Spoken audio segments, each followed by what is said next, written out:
छत्रपति साहू महाराज ने पैसा दिया और बाबा साहब अम्बेडकर ने पढ़ाई पूरी किया। जब मानगांव परिषद लगा तो छत्रपति साहू महाराज ने कहा कि आप लोगों का आपका मसीहा, आपका नेता मिल गया है, लेकिन मेरा अंतर मन कहता है आने वाले समय में डॉक्टर अम्बेडकर पूरे देश के नेता होंगे। ये साहू महाराज ने कहा। और जब बाबा साहब अम्बेडकर बोलने के लिए खड़े हुए तो बाबा साहब अम्बेडकर ने क्या कहा, अगर छत्रपति साहू महाराज नहीं होते तो डॉक्टर अम्बेडकर भी नहीं होता। दोनों में लगाव था, दोनों में प्रेम था। ओबीसी एससी के लोग मिलजुल कर लड़ाई लड़ रहे थे तो भारतीय संविधान में हक अधिकार मिले, लेकिन आज हम आपस में लड़ाई लड़ रहे हैं, इसलिए जो हक अधिकार मिले हैं वो हक अधिकार खत्म हो रहे हैं। जब लखनऊ में शेड्यूल कास्ट फेडरेशन का सम्मेलन बाबा साहब डॉक्टर अम्बेडकर कर रहे थे तो ओबीसी के लोग बाबा साहब अम्बेडकर को मिलने के लिए गए और ओबीसी के लोगों ने बाबा साहब डॉक्टर अम्बेडकर को कहा कि बाबा साहब अम्बेडकर, आप योग्य आदमी हैं, आप जैसा योग्य आदमी अनुसूचित जाति के लोगों को मिला, इसलिए उनको उनका हक अधिकार मिल गया, लेकिन हम लोगों को ओबीसी में कोई ऐसा योग्य आदमी नहीं मिला, कोई योग्य नेता नहीं मिला, इसलिए हम लोगों को हमारा हक अधिकार नहीं मिल पा रहा है। इसलिए आप जो है हमारा भी नेतृत्व करो, हम आपको नेता मानते हैं। तो बाबा साहब डॉक्टर अम्बेडकर ने उस सभा को संबोधित करते हुए कहा था कि जिस दिन शेड्यूल कास्ट और ओबीसी के लोग एक साथ आ गए, जिस दिन शेड्यूल कास्ट और ओबीसी के लोग एक साथ आ गए, उस दिन गोविंद बल्लभ पंत जैसे ब्राह्मण आपके जूते का फीता खोलने में भी गर्व महसूस करेंगे। ये बात बाबा साहब अम्बेडकर ने कहा। और जब उत्तर प्रदेश में काशीराम जी और मुलायम सिंह इकट्ठा हुए तो केसरी नाथ त्रिपाठी की संसद में पिटाई हो गई और जो बाबा साहब अम्बेडकर ने कहा था वो बात सही साबित हो गई। तो साथियों, हम लोगों को ये बातें समझने की जरूरत है। शेड्यूल कास्ट के लोग हमारा हक हिस्सा नहीं खा रहे हैं और ओबीसी के लोग शेड्यूल कास्ट का हक हिस्सा नहीं खा रहे हैं, बल्कि दोनों का हक हिस्सा ब्राह्मण खा रहे हैं। तो इसलिए दोनों को एकजुट होने की जरूरत है और दोनों को एकजुट होकर के लड़ाई लड़ने की जरूरत है। नेहरू ने हमारी गिनती रोकने का काम किया, बाबा साहब अम्बेडकर ने इस्तीफा दिया, इससे नेहरू दबाव में आए कि कहीं ओबीसी के लोग बाबा साहब के पीछे ना चले जाएं, इसलिए कालेलकर कमीशन बनाया। लेकिन बदमाशी कितना किया, अरे कमीशन पिछड़े वर्ग का और कालेलकर ब्राह्मण, पिछड़े वर्ग के कमीशन का अध्यक्ष ब्राह्मण को बनाया। अरे पिछड़े वर्ग का सुख दुख पिछड़े वर्ग का आदमी जानेगा या ब्राह्मण जानेगा? पिछड़े वर्ग का सुख दुख पिछड़े वर्ग का आदमी जानेगा, लेकिन कमीशन ब्राह्मणों का ब्राह्मण को अध्यक्ष बनाया। और कालेलकर कमीशन ने जब अपनी रिपोर्ट दिया तो नेहरू ने उसे लागू नहीं किया, रद्दी की टोकरी में डालने का काम किया। लेकिन हमारे लोग गांधी नेहरू को नेता मानते, क्योंकि ऐसा पढ़ाया जाता है कि गांधी नेहरू देश के नेता और डॉक्टर अम्बेडकर जाति के नेता है।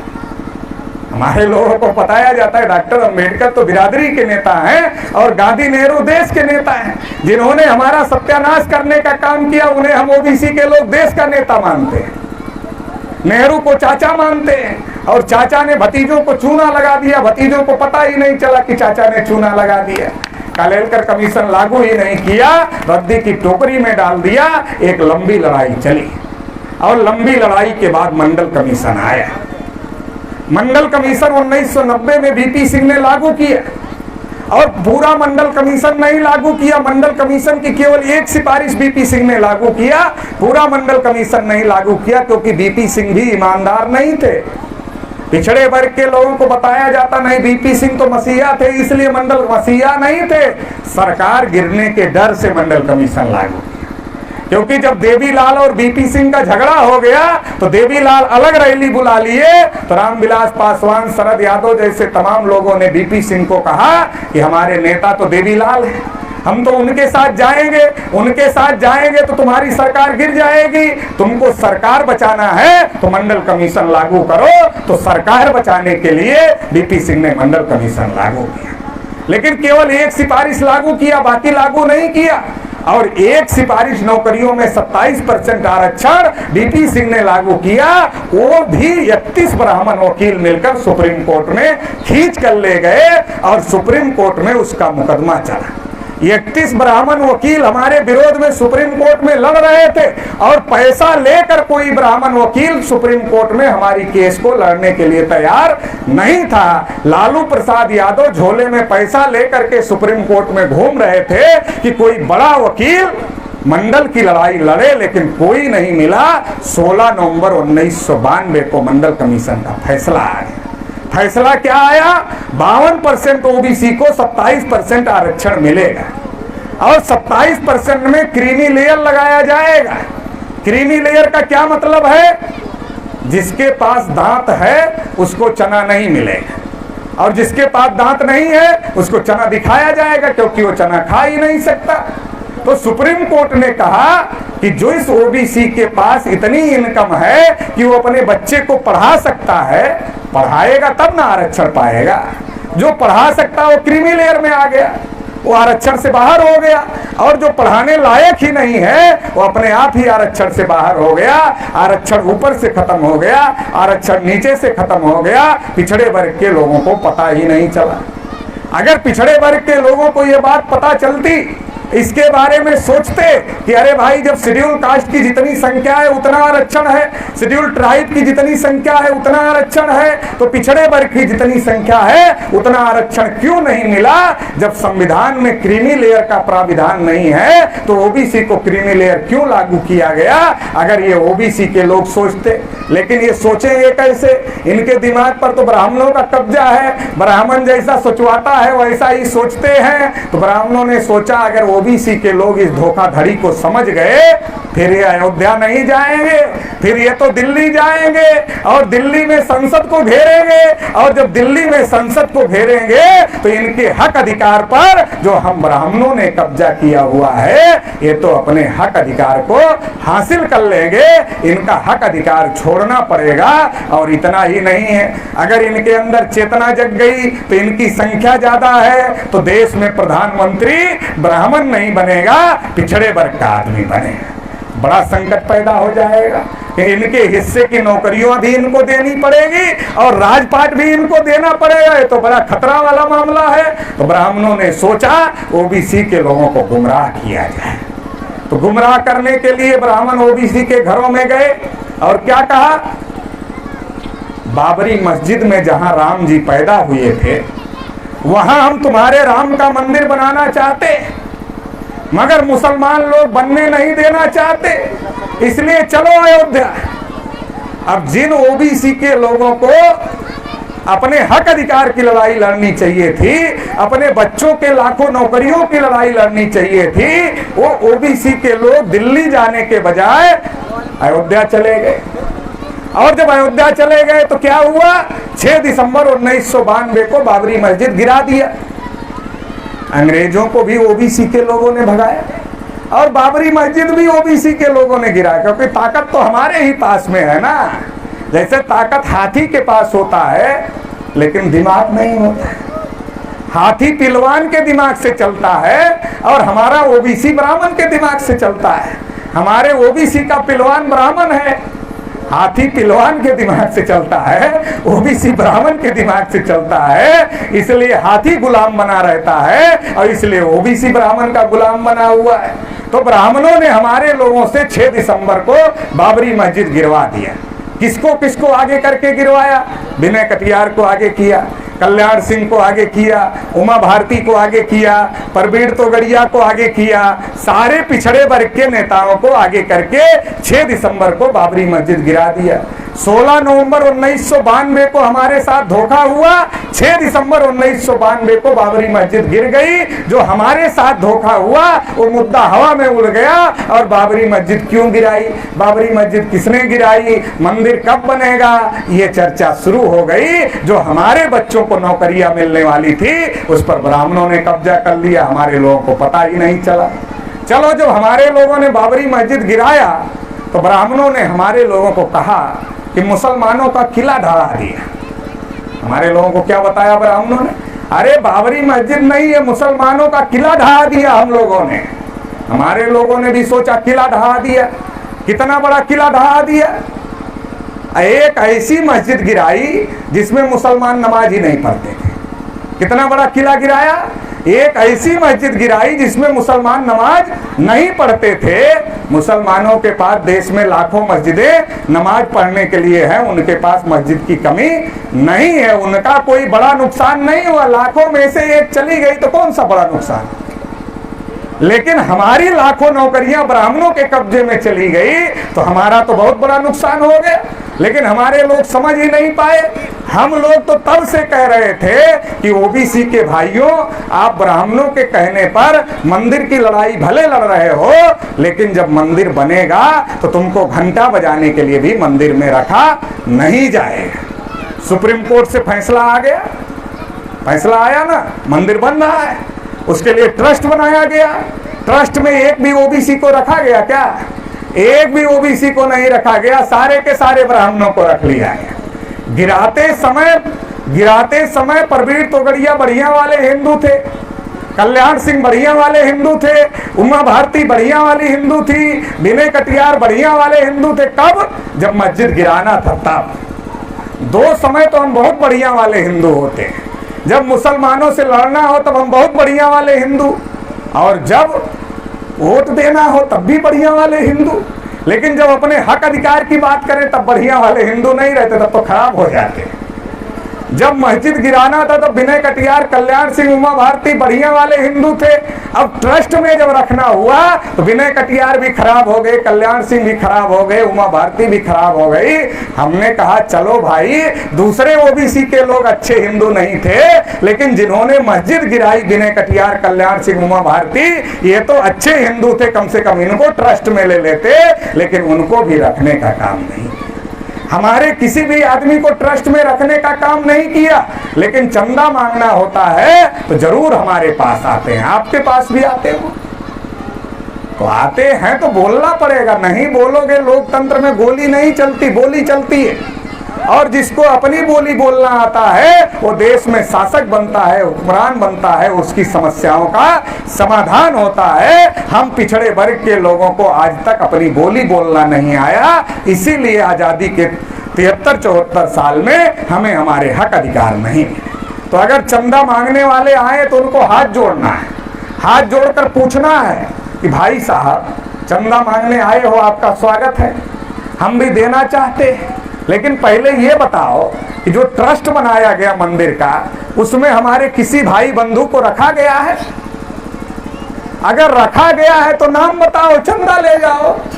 और अगर नहीं रखा गया है तो जब हमारी जरूरत ट्रस्ट में नहीं है तो चंदे के लिए हमारी क्या जरूरत है? ट्रस्ट में जिसको रखा, चंदा भी उसी से ले लो। पंडित जी लोगों को ट्रस्ट में रखा तो चंदा भी पंडित जी लोगों से ले लो, हमारे पास काहे के लिए आ रहे हैं? लोकतंत्र में बोलना पड़ता है, गोली नहीं चलती, बोली चलती है। अपनी बोली बोलोगे तो समस्याओं का समाधान होगा। हम आज तक अपनी बोली नहीं बोलते, हम तो पंडित की सुनते हैं, पंडित की बोलते हैं, तो हमारी समस्या का समाधान कैसे हो? तो हमारे मुद्दे को दबा दिया गया, हमारी लाखों नौकरियां भी गई, हमारी शासन सत्ता भी गई, और ट्रस्ट में भी हमको नहीं रखा गया। इसका मतलब ये है कि पिछड़े वर्ग को हिंदू के नाम पर इस्तेमाल करो, और इस्तेमाल करने के बाद में इन्हीं का सत्यानाश करो। ये ब्राह्मणों का कार्यक्रम। क्यों ब्राह्मण हिंदू के नाम पर इस्तेमाल करते? ब्राह्मण जो किसान आंदोलन में जाता है उसको भाजपा वाले कहते राजनीति कर रहा है, जो एनआरसी सीए के आंदोलन में जाता है उसको भाजपा वाले कहते राजनीति कर रहा है, जो आदिवासियों के आंदोलन में जाता है उसको कहते राजनीति कर रहा है। वो दूसरे को कहते हैं राजनीति कर रहा है, लेकिन हिंदू के नाम पर ब्राह्मण ही राजनीति कर रहे हैं। हिंदू के नाम पर ब्राह्मण हमारे लोगों को मूर्ख बनाकर हमारा समर्थन भी हासिल कर रहे हैं, हमारा सत्यानाश भी कर रहे हैं। क्योंकि ब्राह्मणों को पता है अगर वो सही सही बात बता दें तो कोई भी आदमी उनको वोट देने वाला नहीं। जैसे अगर ब्राह्मण अनुसूचित जाति की बस्ती में आए और अनुसूचित जाति के लोगों को कहे कि अनुसूचित जाति के भाइयों, हमने तुम्हारी हजारों पीढ़ियों को अछूत बनाया, कुत्ता थाली चाट ले तो पवित्र है, लेकिन तू थाली को हाथ भी लगा दे तो थाली घर के बाहर चली जाएगी। ऐसी व्यवस्था हमने तुम्हारे लिए बनाया, गांव की दक्षिण दिशा में रहने के लिए तुमको मजबूर किया, इसलिए अनुसूचित जाति के भाइयों हमको वोट दे दो। तो देगा कोई अनुसूचित जाति का आदमी वोट? बोलेगा तुमने हमारी हजारों पीढ़ियों को अछूत बनाया, अभी वोट मांगने आया है, वोट नहीं देगा, लाठी निकाल कर दौड़ाएगा, भाग जाए इधर से। अगर ओबीसी के घर में ब्राह्मण आए और ओबीसी के लोगों को कहे, ओबीसी भाइयों, हमने तुम्हारी हजारों पीढ़ियों को शूद्र बनाया, पढ़ने लिखने के अधिकार से रोका, धन संपत्ति रखने के अधिकार से रोका, बोलने सुनने के अधिकार से रोका, एकलव्य का अंगूठा काटने का काम हम ही ब्राह्मणों ने किया, शिवाजी महाराज का पैर के अंगूठे से राज तिलक करने का काम हम ही ब्राह्मणों ने किया, फूलन देवी की हत्या करवाने का काम हम ही लोगों ने किया। अगर ऐसा कहे और फिर कहे कि हमें वोट दे दो, तो हमारा आदमी लाठी निकालेगा, बोलेगा अबे तुमने इतना अन्याय अत्याचार हमारे साथ में किया, अभी वोट मांगने के लिए आया, भाग जा इधर से, निकल जा। तो इसलिए ब्राह्मण जानता है सही बात बताने से ब्राह्मण को वोट नहीं मिलने वाला। अगर ब्राह्मण आदिवासी की बस्ती में जाए और कहे, आदिवासी भाइयों, हमने तुम्हारी हजारों पीढ़ियों को जंगलों में रहने के लिए मजबूर किया, तुम्हें नक्सलाइट बनने के लिए मजबूर किया और नक्सलाइट बनने के बाद तुम्हें मारने का भी काम किया, तो इसलिए हमको वोट दे दो, तो आदिवासी भी लाठी निकालेगा, बोलेगा निकल जा इधर से, वोट मांगने आया, हमारी हजारों पीढ़ियां बर्बाद किया, वोट मांगने आया। इसका मतलब यह है सही बात बताने पर ब्राह्मण को कोई भी वोट देने वाला नहीं। और अपने वोट पर ब्राह्मण गांव में पंच का चुनाव नहीं जीत सकते, क्योंकि उनकी संख्या ही 3.5% है। जब वो पंच का चुनाव अपने वोट पर नहीं जीत सकते, तो सरपंच का चुनाव कहां से जीत जाएंगे? जब पंच नहीं जीत सकते तो सरपंच तो और बड़ा होता हो, जीत नहीं सकते। और जब पंच और सरपंच का चुनाव ब्राह्मण अपने वोट पर नहीं जीत सकते, तो दिल्ली की पंचायत पर और लखनऊ की पंचायत पर अपने वोट से कब्जा नहीं कर सकते। इसलिए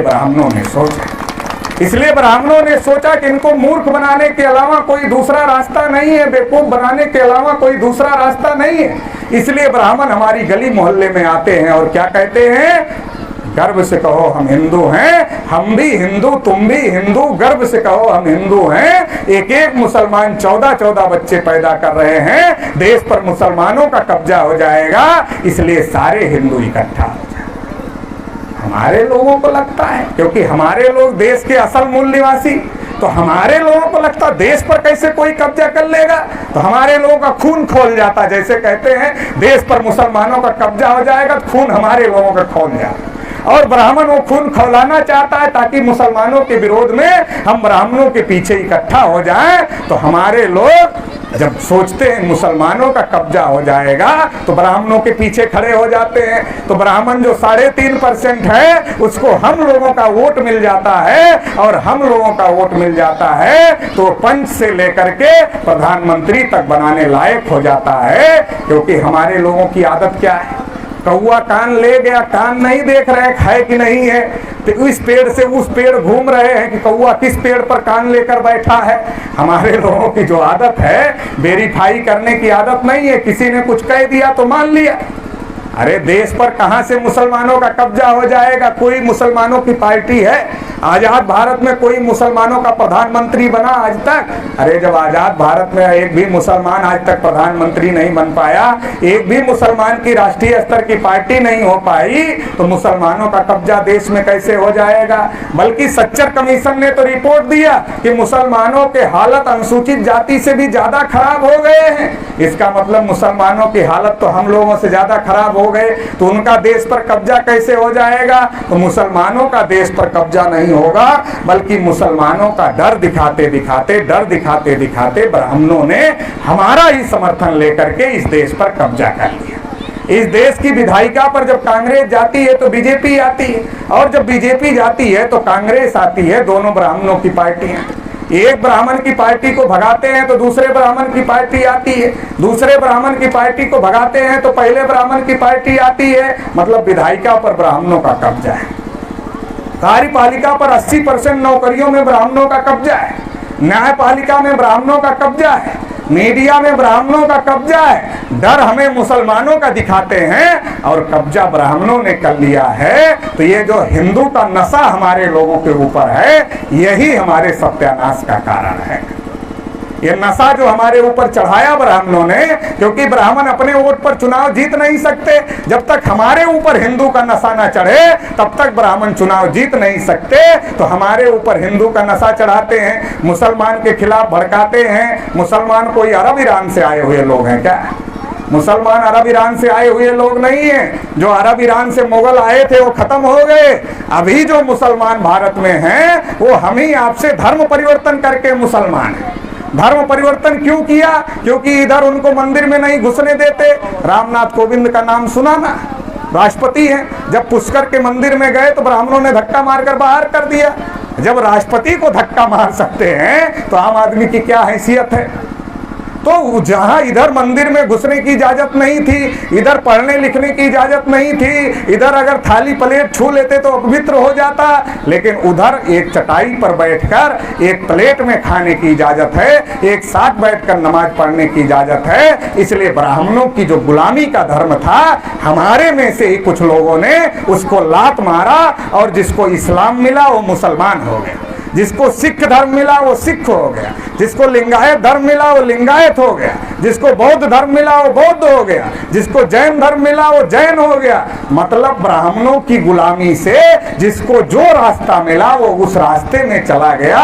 तो जो भारत में मुसलमान हैं वो अरब ईरान से आए हुए लोग नहीं हैं, हमारे ही भाई हैं। हमारा डीएनए उनका डीएनए एक है, ये बात ब्राह्मण जानता है। इसलिए भाई को भाई से लड़ाता है, कांटे को कांटे से निकालने का काम करता है और मुसलमानों के खिलाफ में भड़काकर हमारा समर्थन लेता है और हमारा समर्थन लेकर हमारा ही सत्यानाश करने का काम करता है। एक तो धर्म का नशा है जो हमारा सत्यानाश कर रहा है, दूसरा जाति का नशा हमारे ऊपर बहुत ज्यादा है। जाति का नशा कितना ज्यादा है कि हर जाति अपने को बड़ा मानती है। यादव अपने को बड़ा, कुर्मी अपने को बड़ा, कोयरी अपने को बड़ा, लोधी अपने को बड़ा, पाल अपने को बड़ा, चौहान अपने को बड़ा, प्रजापति अपने को बड़ा, हर बिरादरी अपने को बड़ा मानती है। अब जब हर बिरादरी अपने को बड़ा मानती है तो मुंडी गिनने में तो हम 52% हैं, लेकिन एक जाति थोड़े 52% है। जो पूरा ओबीसी समाज है वो 52% है, एक जाति 52% नहीं है। लेकिन हम अपने को ओबीसी मानते नहीं, हम तो अपने को यादव मानते, कुर्मी मानते, कोयरी मानते, लोधी मानते हैं, पाल मानते हैं, निषाद मानते हैं, राजभर मानते, चौहान मानते, अपने को ओबीसी नहीं मानते। तो 52% कैसे होंगे? और जब चौराहे पर इकट्ठा होते हैं तो हम सोचते हम बड़े, वो हमको नमस्कार करे, वो सोचता नहीं हम बड़े, ये हमको नमस्कार करें, वो सोचता नहीं हम बड़े, ये हमको। तो कोई किसी को नमस्कार नहीं करता और पंडित जी को सब पाए लागी पंडित जी बोलते हैं। आपस में कोई किसी को नमस्कार नहीं करता और पंडित जी को सब पाए लागी पंडित जी बोलते हैं। तो पंडित जी सबकी पोल भी लेते हैं और सबको लड़ाने का भी काम करते हैं। परिणाम ये होता है कि हम हर जाति के लोग आपस में ही लड़ने में बिजी रहते हैं। और जब हम आपस में लड़ेंगे तो दुश्मन से कैसे लड़ेंगे? जब आपस में लड़ेंगे तो दुश्मन से नहीं लड़ सकते। जाति हमारे बाप दादा ने नहीं बनाई, जाति पर हम गर्व करते हैं, मगर जाति हमारे बाप दादा ने नहीं बनाई, जाति ब्राह्मणों ने बनाई। क्यों? अगर हमारे बाप दादा ने जाति बनाई होती, अगर मान लो लोधी लोगों ने जाति बनाई होती तो अपने को ऊपर रखते ना सबसे। अगर कुर्मी ने बनाई होती तो अपने को ऊपर रखता, अगर यादव ने बनाई होती तो अपने को ऊपर रखता, अगर पाल ने बनाई होती तो अपने को ऊपर रखता। कम से कम बनाने वाला इतना मूर्ख कैसे हो सकता है कि अपने को ही नीचे लात जूता खाने के लिए रखे? ऐसा तो बनाने वाला नहीं हो सकता है। इससे ये बात साबित होती है कि जाति हमारे बाप दादा ने नहीं बनाई, जाति ब्राह्मणों ने बनाई। और जाति ब्राह्मणों ने बनाई तो क्यों बनाई? हमको आपस में लड़ाने भिड़ाने के लिए, तोड़ने के लिए, ताकि हम आपस में ही लड़ते रहें और ब्राह्मणों से कभी ना लड़ें और ब्राह्मण हमको आपस में लड़ाकर हम सब के ऊपर राज करते रहें। इसके लिए जाति व्यवस्था बनाई। इसलिए बाबा साहब डॉक्टर अंबेडकर ने ओबीसी नाम दिया हमारे लोगों को, शेड्यूल कास्ट की जातियों को शेड्यूल कास्ट नाम दिया, आदिवासी की जातियों को आदिवासी नाम दिया। संविधान में हक अधिकार हमको ओबीसी के नाम पर मिला है, लेकिन हम अपने को जाति का मानते। अधिकार मिला ओबीसी के नाम पर, लेकिन नेता चाहिए जाति के नाम पर। तो नेता जब जाति के नाम पर चाहिए तो हर जाति में उसकी बिरादरी का नेता आता है। और क्या कहता है बिरादरी का नेता? कहता है सारी बिरादरी तो आगे चली गई, अपनी ही बिरादरी पीछे रह गई है, इसलिए इकट्ठा हो जाओ। बिरादरी का आदमी सोचता है यार जब सब बिरादरी आगे चली गई, अपनी ही बिरादरी पीछे रह गई है, तो बिरादरी का नेता आया है इकट्ठा हो जाओ। तो बिरादरी के लोधी के नेता के पीछे, कुर्मी के नेता के पीछे, यादव के नेता के पीछे, मौर्या के नेता के पीछे, पाल के नेता के पीछे, हर बिरादरी अपने अपने नेता के पीछे इकट्ठा हो जाए। फिर वो नेता कहाँ जाता है? सोनिया गांधी के पास जाता है, पूछता हमारी बिरादरी के इतने लोग हमारे पीछे इकट्ठा हैं, कितना दे रहे हो? अगर सोनिया गांधी थोड़ा कम देती है तो अमित शाह के पास पहुंच जाता है, बोलता सोनिया गांधी तो इतना दे रही थी, तुम कितना दे रहे हो? मतलब आपका सौदा हो जाता है। बिरादरी का नेता आपका सौदा कर लेता है, जैसे भेड़ का मालिक भेड़ को बेच लेता है, भेड़ को पता नहीं चलता, वैसे बिरादरी का नेता बिरादरी को बेच लेता है और बिरादरी को पता नहीं चलता। परिणाम क्या होता है? जो नेता छोटी गाड़ी से चल रहा है वो बड़ी गाड़ी से चलने लगता है, जो विधायक नहीं होता वो विधायक हो जाता है, जो सांसद नहीं होता वो सांसद हो जाता है, जो मिनिस्टर नहीं होता वो मिनिस्टर हो जाता है, सब हो जाता है, लेकिन मुंह पे टेप लगा लेता है, क्योंकि सौदा ही इसी बात का होता है कि तुमको पैसा चाहिए ले लो, कितना चाहिए, तुमको मंत्री पद चाहिए, विधायक पद चाहिए, सांसद पद चाहिए, ले लो, तुम्हारे 2-4 लोगों को और बनाना है तो ले आओ, उनको भी बना देते हैं। लेकिन एक काम बिल्कुल भी मत करना। कौन सा काम मत करना? पिछड़े वर्ग के हक अधिकार के बारे में बिल्कुल भी मत बोलना। अगर बोलोगे मंत्री पद चला जाएगा, सांसद पद चला जाएगा, विधायक का पद चला जाएगा, बिल्कुल चुप रहना। तो हमारा नेता टेप लगाकर संसद में बैठता है। अभी 2021 में जनगणना होने वाली है, ओबीसी के बहुत सारे सांसद हैं, उनको बोलना चाहिए था कि महोदय जानवरों की गिनती होती है, कुत्तों की गिनती होती है, हिजड़ों की गिनती होती है, मगर हम पिछड़ों की गिनती नहीं होती है, ये गिनती किया जाए। बोलना चाहिए था। एक भी सांसद नहीं बोला। क्यों? बोलेगा तो अगली बार टिकट ही नहीं मिलेगा, इसलिए बोलेगा ही नहीं। लेकिन जब वो हमारे बीच में आता तो कहता बिरादरी के हैं, इज्जत बचाना है। तो हम लोग भी सोचते यार बिरादरी का आदमी आया है तो इसकी इज्जत तो बचाना पड़ेगा, वोट तो देना पड़ेगा। तो हम लोग उसकी इज्जत बचाते हैं, उसको वोट देते हैं, लेकिन वो संसद में, विधानसभा में हमारी इज्जत को बचाने का काम नहीं करता है, हमारे हक अधिकार के बारे में बोलने का काम नहीं करता है। इसलिए अब हम लोगों को सवाल पूछने की जरूरत है। नेता बिरादरी का आए या घर का आए, उसको पूछना पड़ेगा कि हमारी गिनती नहीं हो रही है, बोलो इसके लिए क्या कर रहे हो? हमको संख्या के अनुपात में हिस्सेदारी नहीं मिल रही, इसके लिए क्या कर रहे हो? सारा निजीकरण हो रहा, नौकरियां खत्म हो रही, इसके लिए क्या कर रहे हो? हाई कोर्ट और सुप्रीम कोर्ट में चपरासी बाबू बनने के लिए परीक्षा है, जज बनने के लिए कोई परीक्षा नहीं है, और इसलिए खानदानी जज बन रहे हैं। उनका दादा जज था, वो जज बन गए, उनका नाना जज था, वो जज बन गए, उनका बाबा जज था, वो जज बन गए, खानदानी जज बन रहे हैं, और एक जाति के ब्राह्मण लोग जज बन रहे हैं। तो वहां भी आरक्षण होना चाहिए। इसकी लड़ाई कौन लड़े? जिसको आप चुनकर भेजते हो वही लड़ेगा, लेकिन जब आप उसको नहीं पूछते, इसलिए वो भी नहीं लड़ता, क्योंकि वो तो ब्राह्मणों की पार्टियों का गुलाम है, इसलिए वो लड़ता नहीं है, और इसलिए हमारी समस्याओं का समाधान नहीं हो पा रहा है। इसलिए हमको तय करना पड़ेगा कि जाति का नेता हमारा नेता नहीं होगा, जो हमारे हक अधिकार की लड़ाई लड़ेगा वही हमारा नेता होगा। कोई भी जाति का हो उससे मतलब नहीं है, लेकिन हमारा हक अधिकार की लड़ाई लड़ने वाला आदमी ही हमारा नेता होगा। ये बात हम लोगों को तय करना हो। 2017 में ऐसे ना हमारे लोग बेवकूफ बने। भाजपा वाले जिस जाति में जाते थे कहते थे तुम्हारी जाति का मुख्यमंत्री बनाना चाहते हैं। कुर्मी में गए तो किसी और को बनाया, कुर्मी में गए तो कहा प्रिया पटेल को बनाएंगे, कोयरी में गए तो कहा केशव मौर्य को बनाएंगे, राजभर में गए तो कहा ओम प्रकाश राजभर को बनाएंगे, लोधी में गए तो कहा उमा भारती कल्याण सिंह को बनाएंगे। जिधर गए उधर बताया कि तुम्हारी जाति का मुख्यमंत्री बनाएंगे। हमारे लोगों ने सोचा अपनी जाति का मुख्यमंत्री बन जाएगा, सब ने मिलकर भाजपा को वोट दे दिया, भाजपा को बहुमत मिल गया। बहुमत मिलते ही केशव मौर्य को उप बनाकर चुप कर दिया। कल्याण सिंह की राजनीति खत्म करने के लिए उन्हें राज्यपाल बना दिया, और जब वो राज्यपाल से रिटायर हुए और वो आए, उन्होंने दोबारा से भाजपा ज्वाइन किया और कहा हम फिर से राजनीति करेंगे। जब उनका बयान आया कि हम फिर से राजनीति करेंगे, तो बाबरी मस्जिद गिराने वाले में मोदी ने उधर से उनको चिट्ठी भिजवा दिया कि इसकी जांच फिर से शुरू की जाती है। मतलब संकेत दे दिया कि अगर दोबारा राजनीति करना चाहोगे तो जिधर लालू जी को भेजा है उधर तुमको भी भेज देंगे। तो इसलिए कल्याण सिंह जी तब से चुप हो गए, अब दोबारा नहीं बोला कि हम फिर से राजनीति करना चाहते हैं। तो कहने का मतलब यह है कि हमको जाति के नाम पर बेवकूफ बनाकर हमारा समर्थन हासिल किया, केशव मौर्य को उप बनाकर चुप कर दिया, बाकी लोगों का तो नाम तक नहीं लिया और योगी आदित्यनाथ को उत्तर प्रदेश का मुख्यमंत्री बना दिया। अब कौन सी जाति की कुटाई पिटाई नहीं हो रही है? पिछड़े वर्ग की कौन सी जाति की, लोधी की नहीं हो रही है, कुर्मी की नहीं हो रही है, कोयरी की नहीं हो रही है, पाल की नहीं हो रही है, निषाद की नहीं हो रही है?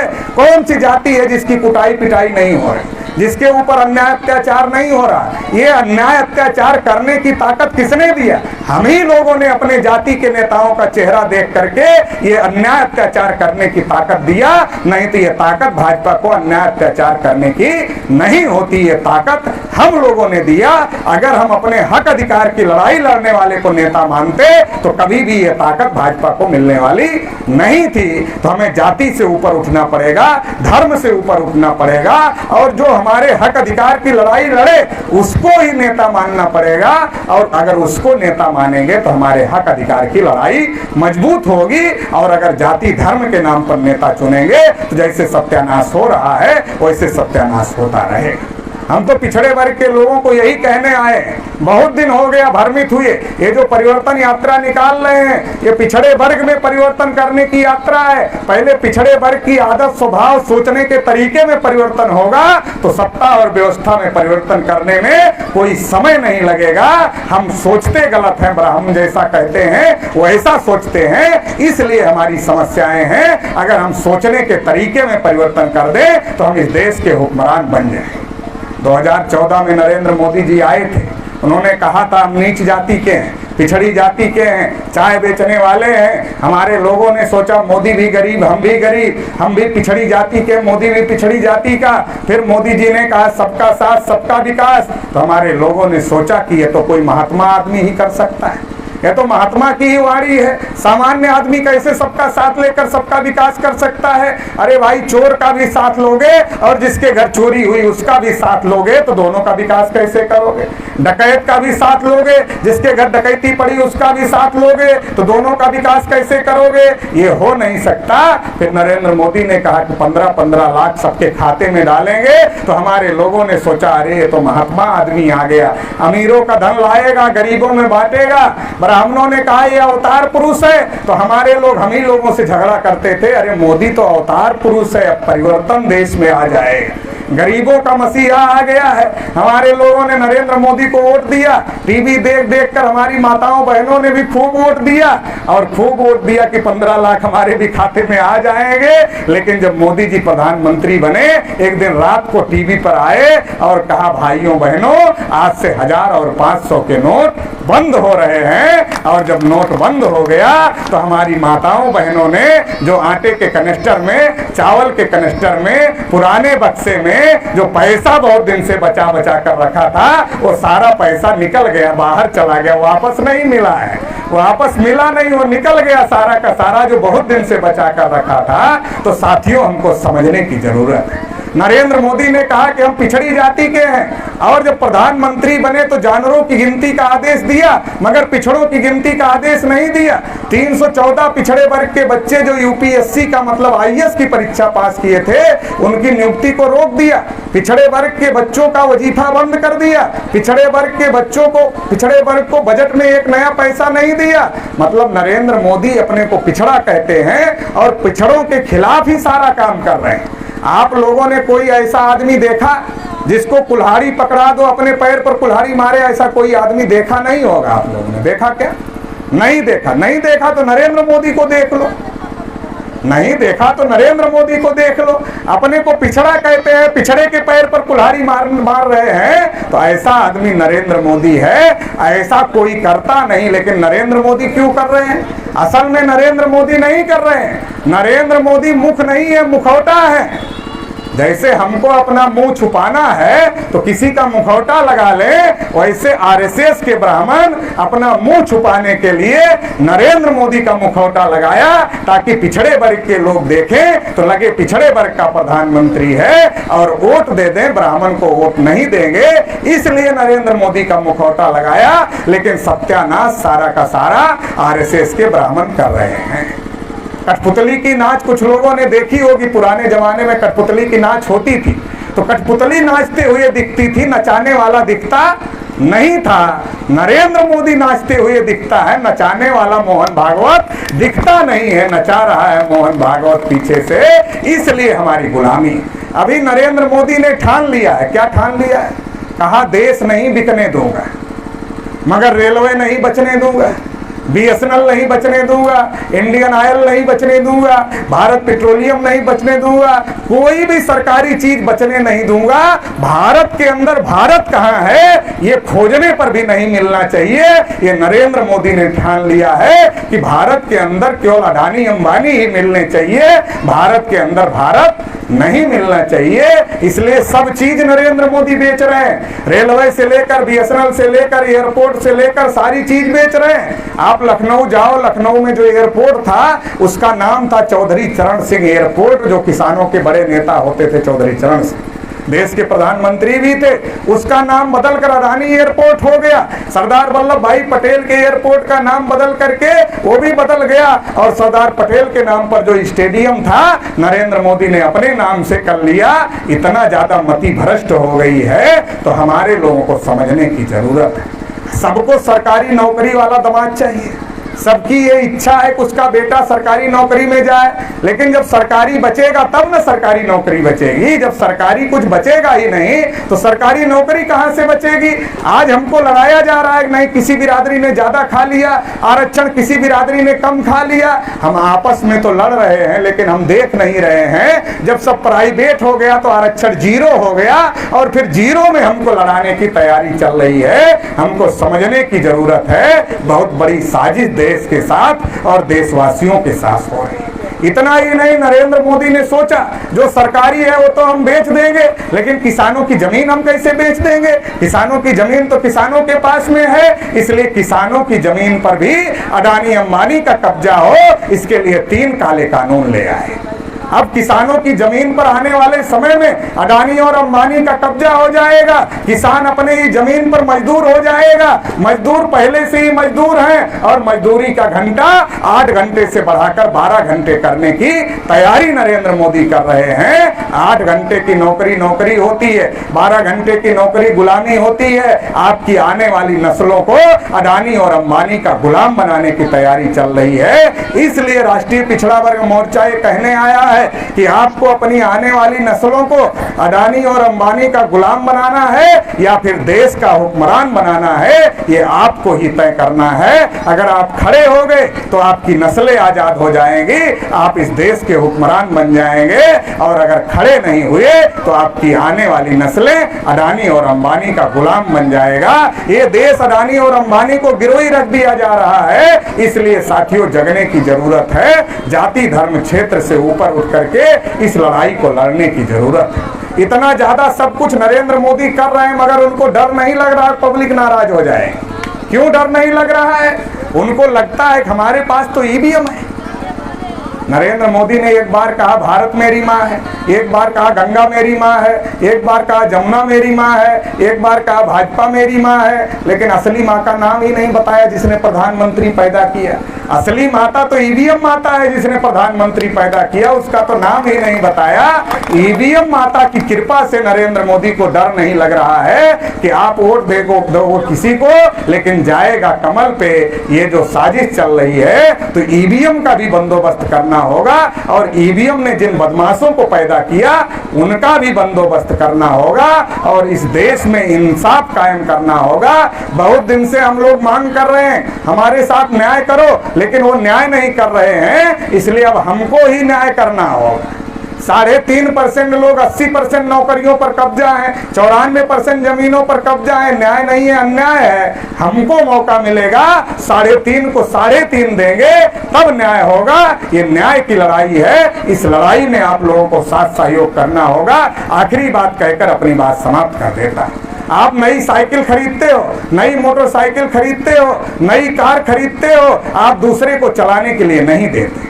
आप दूसरे को चलाने के लिए क्यों नहीं देते? आपको लगता है दूसरे का थोड़े है तो हमारा है, दूसरा चलाएगा तो लापरवाही से चलाएगा और ये बेकार कर देगा। आप अपनी साइकिल, मोटरसाइकिल, कार दूसरे को चलाने के लिए नहीं देते, मगर आपने अपना देश दूसरे को चलाने के लिए दे दिया, इसलिए देश का सत्यानाश हो रहा है। जब हमारे पुरखों का राज था तो भारत विश्व गुरु था, सोने की चिड़िया था। फिर से इसे विश्व गुरु बनाना है, फिर से इसे सोने की चिड़िया बनाना है। इसके लिए ज्यादा कुछ नहीं करना है, केवल हमको अपने लोगों को जागृत करना है, संगठित करना है, इकट्ठा करना है। केवल schedule caste, schedule tribe, OBC और माइनॉरिटी के लोग अगर इकट्ठा हो जाए तो हमारी आबादी 90% होती है, और 90% लोग एक तरफ खड़े होकर अगर मुंह से फूंक मार दे तो 3.5% के लोग हवा में उड़ जाएंगे, पता नहीं चलेगा। तो साथियों, ये हो सकता है, ये हम कर सकते हैं। इस लड़ाई में आप लोग साथ सहयोग देंगे, ऐसी आशा अपेक्षा के साथ आपने मुझे सुना, इसके लिए आभार, धन्यवाद। जय हिंद।